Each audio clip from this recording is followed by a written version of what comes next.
আসসালামু আলাইকুম বন্ধুরা, আজকে আমি কুচি দিয়ে কিভাবে জামা কাটিং করবেন সেটা দেখাবো।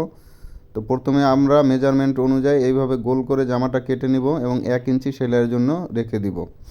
এটা কাটিংয়ের পরে যখন সাইড দিয়ে এইটুকু বাকি থাকবে এইটুকু আমরা জয়েন দিয়ে দেব। জয়েন দেওয়ার পরে দেখুন এইভাবে আমরা কুচার জন্য একটা বেল আলাদাভাবে কেটে নিব এবং এই বেল্টের ভিতরে প্রথমে এই এলাস্টিকটা আগে এটার মাপ দিয়ে সেলাই করে নিতে হবে।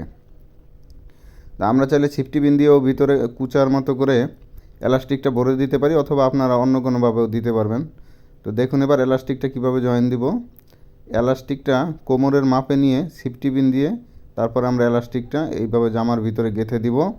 তাহলে আপনারা খুব সহজেই কুচিওয়ালা জামাটা তৈরি করতে পারবেন এবং এই সাইডগুলো সেলাই করে দেবো যাতে করে এলাস্টিকটা ছুটে না যায়। তো দেখুন এই যে আমাদের তৈরি হয়ে গেল কুচা দেওয়া জামা। ধন্যবাদ, সবাই পাশেই থাকবেন, আমার চ্যানেলটি সাবস্ক্রাইব করুন।